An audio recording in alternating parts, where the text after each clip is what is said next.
Welcome to our episode of Good Guys Answering Questions for Homeowners. We have Ryan, Steve, and JD with us today. The first question we got is, what heating system do I have in the house, or how do I tell what heating system I have? Anybody want to take that one? Yeah, I'll go ahead and take that. So typically in houses in Indiana, there are several different types of, furnaces, forced air systems in Indiana, but I'll talk about, three of the most common and then a couple that are not so common, but you will see in Indiana. So the first one would be like an 80% efficient gas furnace. The easiest way to tell if you've got a 80% is if there's typically a metal flue coming out of the furnace. So the next option would be your 90% furnaces. The way that you can tell that there's a 90% gas furnace is if there's 2 or 3 inch PVC coming out of the furnace. The next most common heating and cooling system in Indiana would be the heat pump and the air handler. On the air handlers, what you'll typically see is that there are no flues coming out of that unit. And you'll also know that by if your house is just all electric. Typically, if you don't have gas to the house, you're going to typically be running a all electric heat pump air handler in that type of setting. There's a fourth forced air system. It's not very common. They're called geothermal units. Geothermals will typically be set up like an air handler, but we'll have several water lines coming out of them. Next type of system is not very common, but there are plenty of them in Indiana. That would be the boiler system. It's not a forced air system, so the easiest way to kind of tell that it's a boiler is if it doesn't have ductwork attached to it. If you're unsure, then typically there'll be some type of pipe or tubing, which is often copper or iron that's connected to it.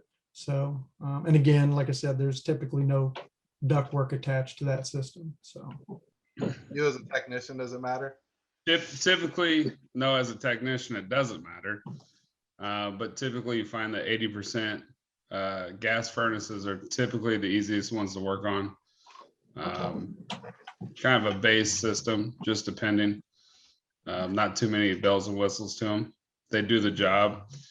They're just not as efficient as some of the other pieces of equipment that you can have in your house, as far as like a 90% furnace or whatnot. So I would say the 80% furnaces.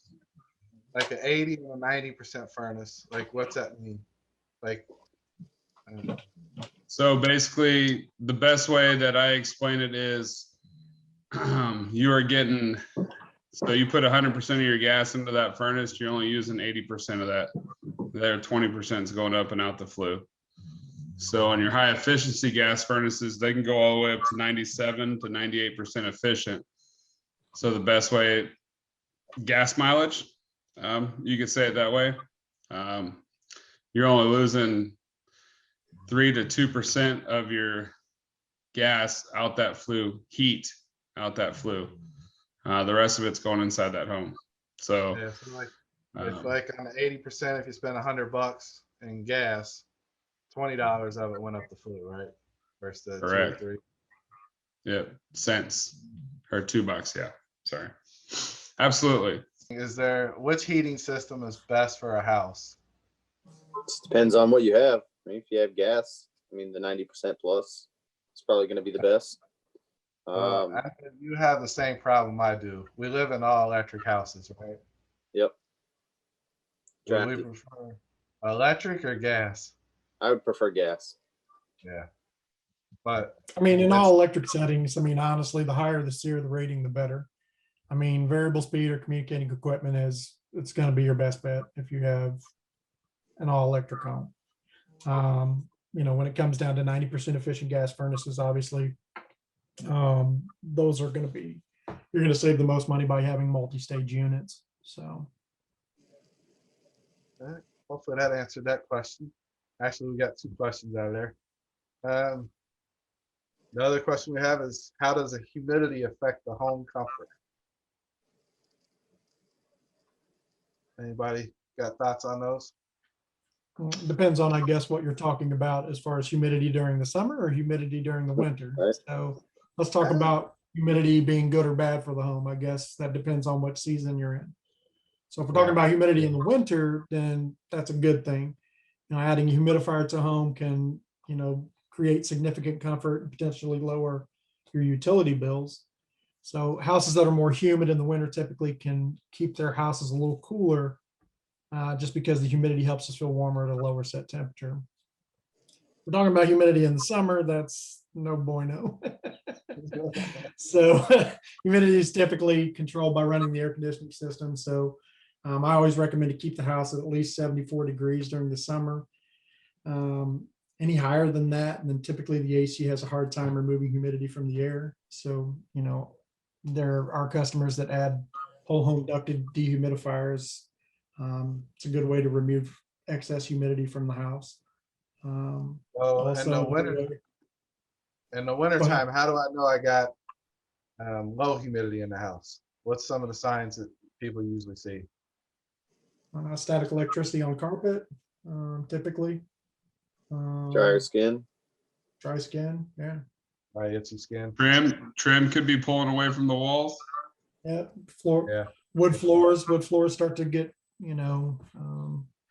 start to separate a little bit. So And in the summertime, how do I tell if I got too much humidity in the house? If I don't have a humidistat. sticky. You feel sticky. Yeah. In your home. So I know a lot of mean, times, like go ahead. we were just in a new construction house the other day, and it was probably only about a year and a half old. And me and Mr. French, uh, nail pops everywhere. So either they built the house and they let it sit with no comfort control in the house, not running the AC, but those nail pops were everywhere in the house, just with that wood swelling up.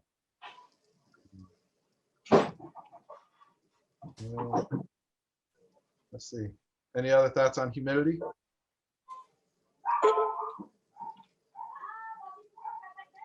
Contact your local Good Guys Heating and Cooling for all humidification needs.